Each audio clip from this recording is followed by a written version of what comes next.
السلام عليكم ورحمه الله تعالى وبركاته. كنتمنى تكونوا بخير وعلى خير وصحه جيده ان شاء الله. اليوم غادي نقدم معكم وجبه عشاء خفيفه كنتي زوينه كتوجد لاخر لحظه.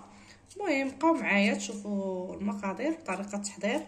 المهم هنا عندي 3 ديال البطاطات، غادي نغسلهم ونقطعهم بهذه الطريقه هذه رقيقه، وغادي نقليها في الزيت. ومهم هانتوما معايا وتشوفوا الطريقه حتى لنهايه الفيديو.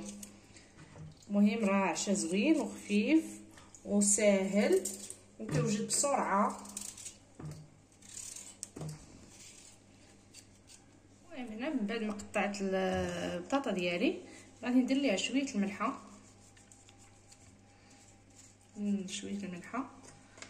وشويه الابزار، غير شويه. المهم كيبغي الريحه يقوي وصافي. ونغادي نخلطوها مزيان بهذه الطريقه هذه.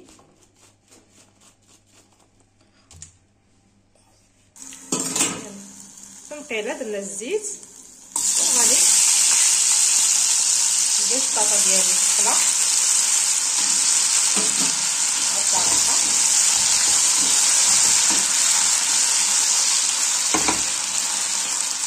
المهم نقليه شويه بشويه حتى نكمل الكميه اللي عندي.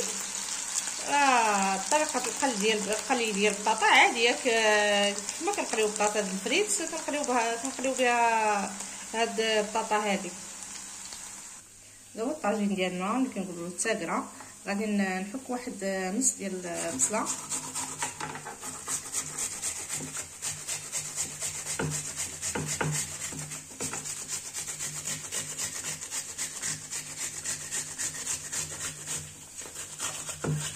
بغا يدير البصله كامله يدير. انا غادي نكتفي بالنص حيت ما عنديش كميه كثيره اللي بالنسبه للاسره للعائله الكبيره كتبغي كونتيتي شويه تكون كثيره يديروا بصله كامله. انا هنا اكتفيت بالنص بهذا الشكل هكا. كنديروها في هذه الحكاكه الغليظه ماشي رقيقه باش ما نشوفوش بحال الماء. شوفوا الشكل ديالها. وغادي ندير ليها شويه الملحه وشويه البزار، وغادي ندير لها شويه الشحر شويه في البوطه. وهانتوما معايا شويه ديال البزار شويه الملحه وشويه الزيت. غادي نردها تقلى شويه فوق البوطه، ومن بعد غادي نضيف ليها واحد المكون اخر. المهم بقاو معايا باش تشوفوا المكون الاخر شنو هو. دابا ملي طابت لينا البصله شحرات لينا مزيان غادي نضيف المكون اللي غنشاركو معكم. المهم عندنا واحد 2 مطيشات اي طماطم، وعندنا واحد الفص ديال الثوم غادي نضيفوه على البصله.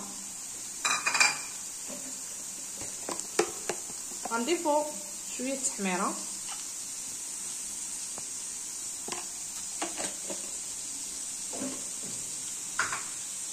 شويه الصبر ومعدنوس،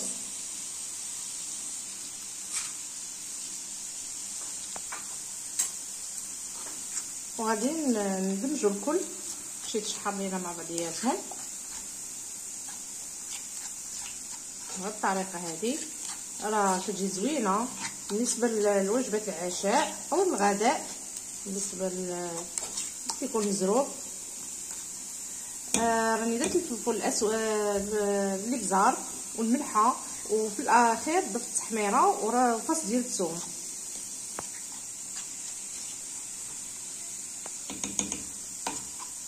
دابا غادي نضيف واحد 4 كاس ديال الزيت ديال الماء.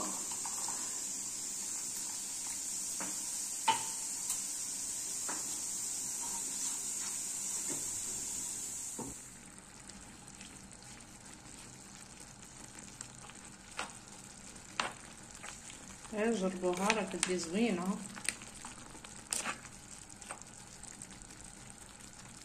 خليو هاد البطاطا مقليه تاخد لينا توابل، تشرب لينا لاصوص واحد 10 دقائق او 5 دقائق، وغادي نضيفوا ليها المكون الاخير.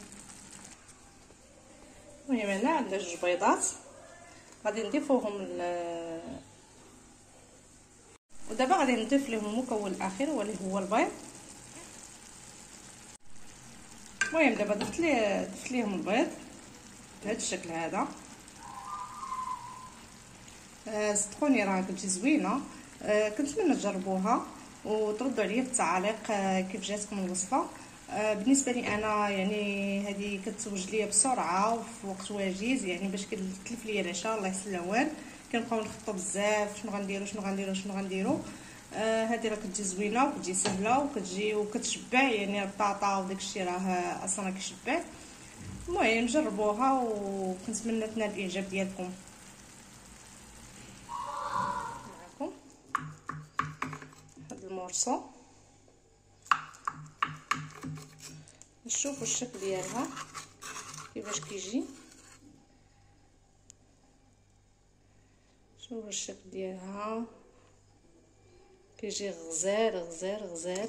ايوا المهم البنات جربوها وابدعوا ديال الطريقه، راه زوينه كتجي وسهله واقتصاديه للعشاء. المهم ما تنساوش من اللايك والاشتراك والبارطاج، وشكرا ولفيديو جديد ان شاء الله.